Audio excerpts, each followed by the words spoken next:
and welcome to my exam.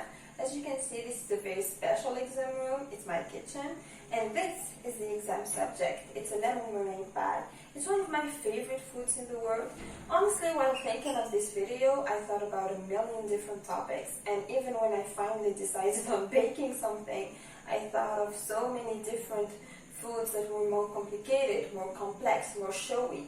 But I decided to do this one because of my favorite quote from one of my favorite fictional characters, Charles Boyle, who says, "Desserts don't have to be clever, they just have to be good."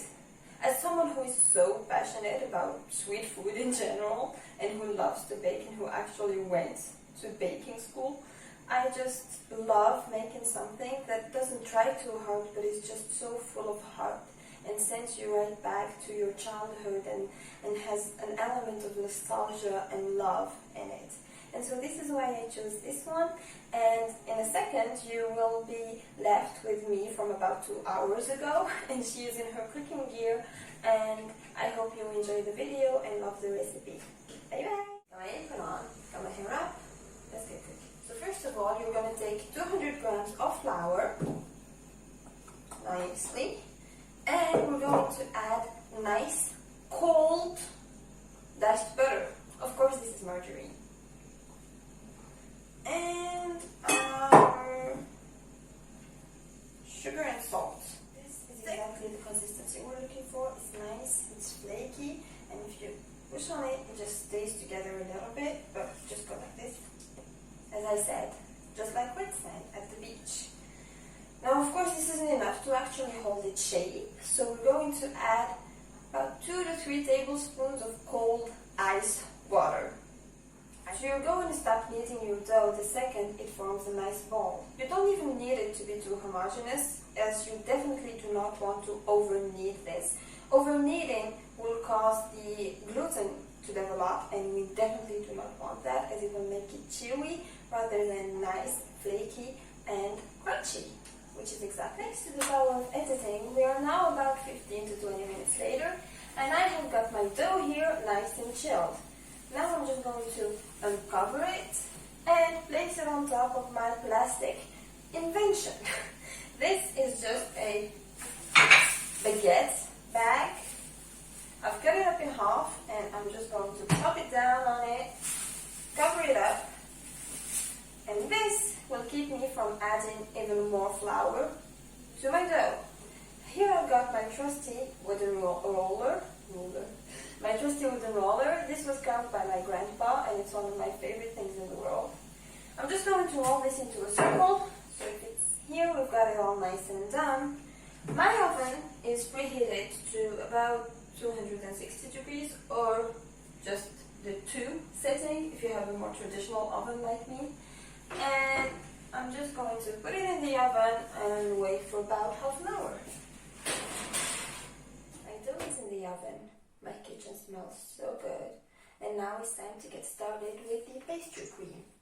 Pastry cream is really just milk, eggs, and some binding agent plus flavors or whatever. You will find a million different recipes and a million different ways of doing it. This is my favorite. It's my mom's way, it's foolproof, and it just tastes so good. Here I've got half a liter of milk. To that I will add 3 egg yolks. You could use your full eggs if you were to use like a chantilly cream or whatever as a topping, but since I'm using a meringue, I will just save those egg yolks for later. So I'm just going to crack my eggs to a separate container. That did not go well. Yikes. It's fine. Works out in the end.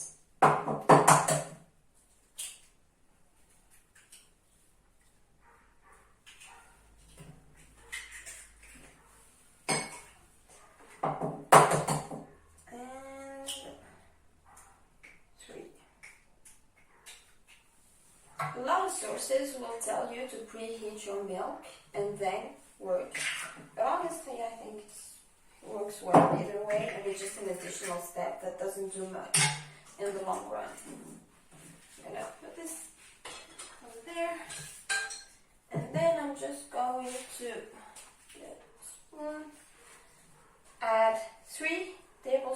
of sugar. Add these in. I'm not even going to sift them in or anything.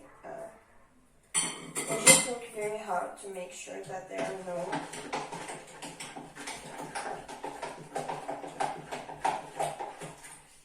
problems. I'm going to watch over this, make sure it doesn't boil while continuously stirring, and of course I must always scrape the bottom so that nothing burns. Now that my cream has reached the perfect consistency, I'm going to add the juice of 2 lemons and stir vigorously until I incorporate it. I'll work here so that I don't burn my tape. Okay. I'm gonna pour this down nice and slow or fast. Depends on how clumsy you are.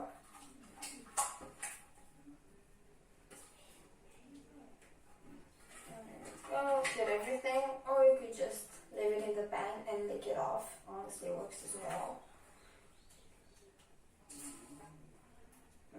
There you go. Really starting to bite off back there. And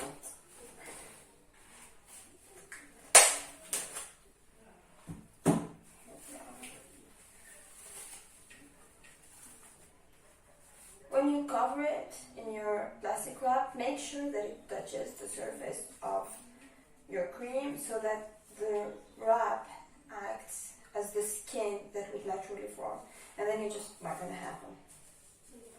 This will keep your cream nice and smooth, and I'm just going to leave it by the window to cool. I've got my hand mixer plugged in with whisk attachments, and I'm just going to start beating this until it reaches a nice soft consistency. Now that soft peaks have started to form, I'm going to start adding my sugar. Here I've got about half a cup of sugar. I used to add more, but it just gave a thicker meringue when I prefer a more moussey and soft one. Really just want this to be airy. I'm gonna add all of it. Look at this beauty. She's stiff, she's shiny, she's glossy, she smells great. I honestly should not taste this, but I will.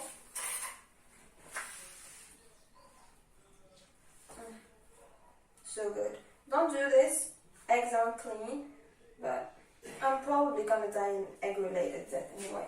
Love eggs. And love uncooked or undercooked eggs as well. I'm just gonna unclip these. Put these away. And now we're going to just pull everything right to the final step, which is assembling the pie. I've got my crust, my filling, and my meringue. My crust is nice and cold. It's not completely cold, but it's not burning. I can safely touch it with my hands. Now I'm just going to pour my wonderful cream inside. Get every last drop because this is delicious.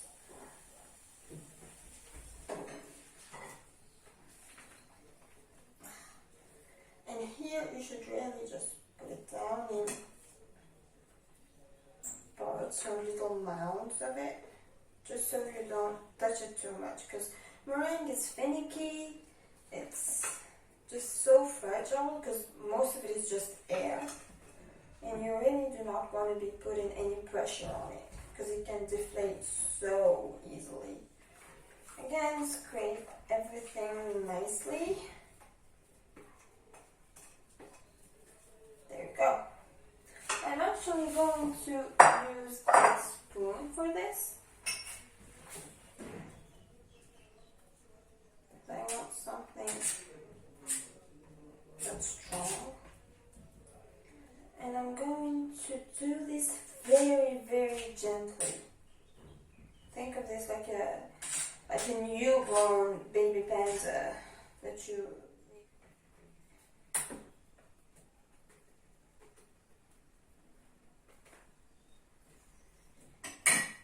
I'm going to wipe the edges and put this back in the oven until the color is a little bit golden and it doesn't risk killing me anymore.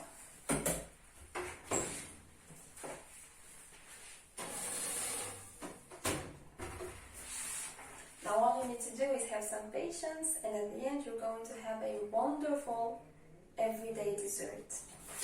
Thank you.